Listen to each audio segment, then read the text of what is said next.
اچھا، ہم سب ادب کا لفظ تو اکثر سنتے ہیں، ہے نا؟ لیکن کیا کبھی ہم نے ٹھہر کر سوچا ہے کہ اس کا اصل مطلب کیا ہے؟ آج ہم مل کر اسی لفظ کی گہرائی میں اتریں گے اور دیکھیں گے کہ یہ صرف کتابوں اور کہانیوں سے کہیں کہیں زیادہ ہے۔ تو پھر سوال یہ ہے کہ ادب آخر ہے کیا؟ کیا یہ صرف کچھ کہانیاں ہیں، کچھ نظمیں، یا اس سے بھی بڑھ کر کچھ ہے؟ سچ تو یہ ہے کہ اس کا اصل مطلب ہماری عام سوچ سے کہیں زیادہ گہرا اور دلچسپ ہے۔ تو آج ہم ادب کو قدم بقدم سمجھنے کی کوشش کریں گے۔ سب سے پہلے دیکھیں گے کہ ادب ہے کیا، پھر اس کے دو پہلوؤں پر بات کریں گے، یہ جانیں گے کہ زبان اور جذبات کا اس میں کیا کام ہے، ایک بہت بڑے عالم کی تعریف دیکھیں گے، اور آخر میں ادب کی سب سے بڑی خوبی کیا ہوتی ہے، اس پر بات ختم کریں گے۔ چلیں شروع کرتے ہیں۔ ادب کو سمجھنے کے لیے سب سے پہلے ہمیں یہ سمجھنا ہوگا کہ ہم زندگی کو محسوس کیسے کرتے ہیں۔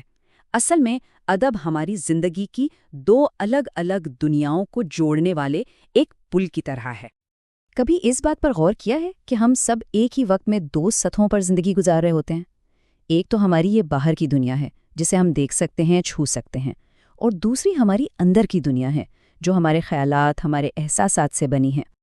تو اب دیکھتے ہیں کہ ادب ان دو دنیاؤں کو، یعنی ہماری خارجی حقیقت اور ہماری داخلی کیفیت کو آپس میں جوڑتا کیسے ہے۔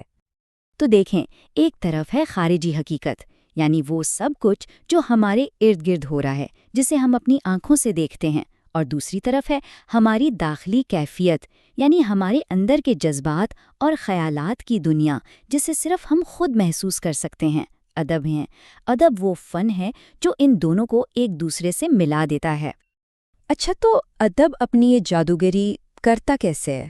وہ کون سا اوزار استعمال کرتا ہے ہماری اندرونی دنیا کو پکڑنے کے لیے؟ وہ اوزار ہے زبان۔ آئیے دیکھتے ہیں کہ یہ کام ہوتا کیسے ہے۔ ہمارے احساسات اور جذبات اکثر ہوا کے جھونکے کی طرح ہوتے ہیں، پل بھر میں آتے ہیں اور چلے جاتے ہیں۔ ادب زبان کا استعمال کر کے ان لمحاتی احساسات کو ایک شکل دے دیتا ہے، انہیں ہمیشہ کے لیے قید کر لیتا ہے، ورنہ وہ تو وقت کی دھول میں کہیں کھو جائیں۔ یہ پورا عمل کچھ اس طرح ہوتا ہے۔ پہلے ہم کچھ محسوس کرتے ہیں، کوئی خیال ذہن میں آتا ہے، پھر ادب اس احساس کو بیان کرنے کے لیے سب سے بہترین، سب سے مناسب الفاظ چنتا ہے، اور آخر میں اسے تحریر کی شکل میں ہمیشہ کے لیے محفوظ کر لیتا ہے، اور یوں ایک انسان کا ذاتی تجربہ سب کا تجربہ بن جاتا ہے۔ ادب کی ساری خوبصورتی ہی اس کے الفاظ کے انتخاب میں ہے، جیسے دست بستہ یا نشیب و فراز۔ یہ صرف الفاظ نہیں ہے، یہ تو اپنے اندر پورے احساسات اور زندگی کے پیچیدہ حالات سمیٹے ہوئے ہیں۔ یہی تو زبان کی وسعت ہے۔ اچھا، اب جب کہ ہم نے بنیادی باتیں سمجھ لی ہیں، تو کیوں نہ اب ایک ماہر کی نظر سے ادب کو دیکھا جائے۔ چلیے دیکھتے ہیں کہ ایک مشہور عالم ڈاکٹر عابد حسین ادب کی کیا تعریف کرتے ہیں۔ ان کی تعریف پتہ ہے، اس پورے تصور کو ایک بالکل نئی روشنی دیتی ہے اور ہمیں ادب کی روح تک پہنچنے میں مدد کرتی ہے۔ ڈاکٹر عابد حسین کہتے ہیں کہ ادب ہمارے ذہن میں سوئے ہوئے خیالات کا نام ہے۔ جب زندگی انہیں چھیڑتی ہے تو وہ جاگ اٹھتے ہیں اور پھر زندگی کے سانچے میں ایسے ڈھلتے ہیں کہ خود زندگی بن جاتے ہیں۔ مطلب ادب صرف زندگی کی کہانی نہیں سناتا، وہ خود زندگی کا ایک حصہ بن جاتا ہے۔ تو اب تک ہم نے جو کچھ بھی سیکھا ہے، آئیے ان سب باتوں کو جوڑ کر یہ سمجھتے ہیں کہ آخر ایک عظیم ادب کی سب سے بڑی، سب سے خاص بات کیا ہوتی ہے۔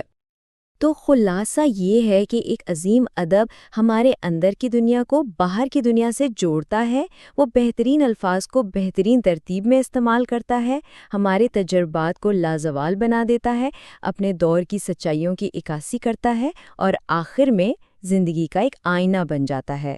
یہ ان سب چیزوں کا ایک بہت ہی خوبصورت امتزاج ہے۔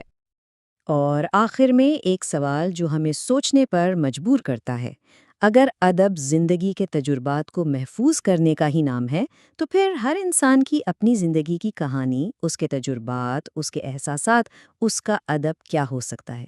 اس پر ضرور سوچیے گا۔